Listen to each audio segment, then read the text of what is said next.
If you grew up in a church, you may have heard to save sex for marriage, and now you're getting married and you're thinking, how do I just flip that switch? Or maybe you're a newlywed and you're thinking, wow, I just can't go from 0 to 100. You know, a lot of people, particularly women who've grown up in Christian settings, struggle with that early within marriage, and they feel frustrated by that. And maybe their husbands are frustrated by that as well. For most couples, a great sex life doesn't just happen. So what I want to do today is give you 3 ways that you can actually be working on your sex life.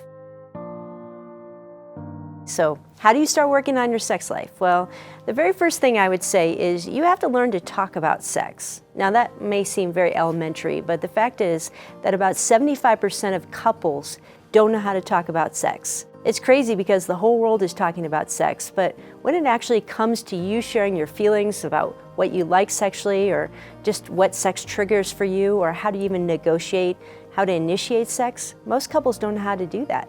So one way you can learn to talk about sex is actually to read about sex together. I'm not kidding here. This is what me and my husband actually did.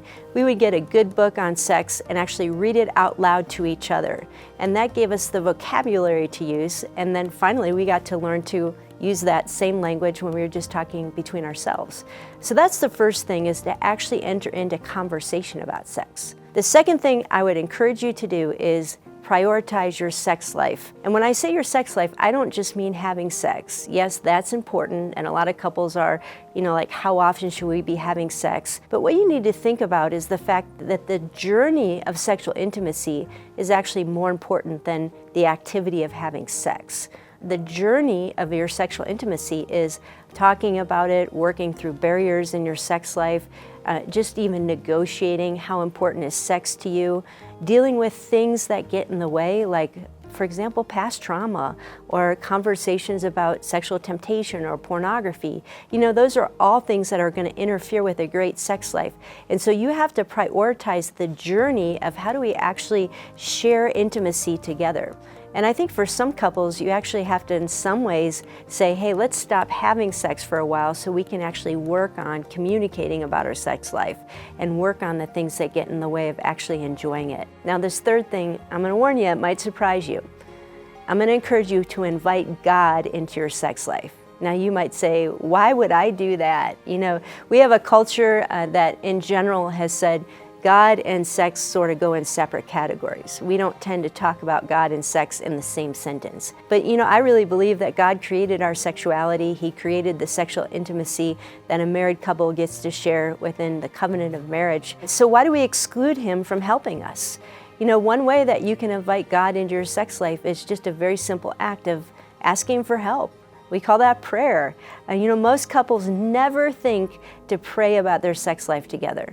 And it can be as simple as, God, help us to enjoy this. Or it can be as complicated as, God, help us to overcome this barrier or this conflict that we're experiencing together. You also invite God into your sex life by getting His perspective. Everybody has an opinion today about sexuality. But I think it's really important for us to ask, what does the maker of sex actually think it should look like? And again, I've been on that journey in my own 28 years of marriage, of really learning what it is to invite God into this part of our marriage and to get His truth and His help. But I really believe that if you as a couple will do these 3 things, learn to talk about sex, learn to prioritize that journey of sexual intimacy, and invite God's perspective and His presence into your sex life, you're going to see this become a real blessing within your marriage. Hey, if this video has been helpful for you, then like and subscribe and follow Focus on the Family, because they have lots more material like this that can be helpful for you. I want to help you to rethink this idea of flipping a switch. I think what we want to talk about more is turning a knob, because turning a knob is something we slowly do. It's not an on or off thing. But first, let's address this whole idea of saving sex for marriage. Again, that's what I heard growing up. It's certainly something that when we read the Bible, we see God has created sexual intimacy to be experienced within marriage. But I think we need to understand why one day it's not okay and the next day, according to God, it is okay. And really to understand that, you really have to dive into this concept that God has created sex to be an expression of covenant. When you get married, you are covenanting with each other that I'm vowing to give myself to you. I'm vowing to do my life with you. And part of that covenant is saying sexually, we give ourselves to one another. You know, I heard one pastor say that sexual intimacy within marriage is almost like celebrating our covenant with our bodies. Just like we said we're giving our lives to each other, now we begin to give our bodies to one another. And so sexual integrity, you know, walking with just the right perspective of sex means that when we don't have a covenant, we say we're not giving our bodies to each other. But now that we do have a covenant, we are going to begin to do that. And so how do we do that? Again, not from a 0 to 100 mentality, but more of a growth mentality. You know, I think one thing we haven't talked a lot about is the idea of sexual maturity. You may have heard the phrase sexual purity a lot, but what is sexual maturity? You know, it means that we're continuing to grow in what it is to steward our sex life in a way that is honoring to our spouse and honoring to God. And that is truly a growth journey. You know, the idea that you go from 0 to 100 is not a good idea. It's that we begin this journey together on our honeymoon. And for most couples, you know, I know this was true of me and my husband Mike way back when we got married. The honeymoon did not go well. As a matter of fact, we were not even able to consummate our marriage within the first few days of our honeymoon.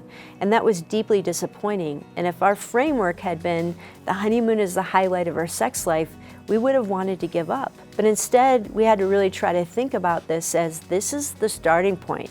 You know, this is the beginning of learning to love each other in this new way. It's going to take us years of learning to communicate well until we get to the place where we are sexually mature, where we can really enjoy this gift that God has given, where we really know each other. And so as you enter into marriage, or maybe again you're struggling with that concept of flipping a switch, think again that this is a journey. And the journey isn't just about what you experience in terms of sexual performance. It's about, am I learning to share my sexual self with my spouse? Are we communicating together? Are we learning to have grace for each other? Are we learning to enjoy one another? And one thing I would tell you, particularly as a woman, is that for many women, even understanding your own sexual response takes time. It's not something that immediately just happens. And if you can think about that long-term vision of how do we grow together, how do we mature together, how do we say, hey, a year from now, we want our sex life to be better than it is today. If you have that perspective, you're not going to be disappointed when things don't happen immediately like you hoped they would. If this content resonated with you and you want to go deeper, then check out some of the links in the description below.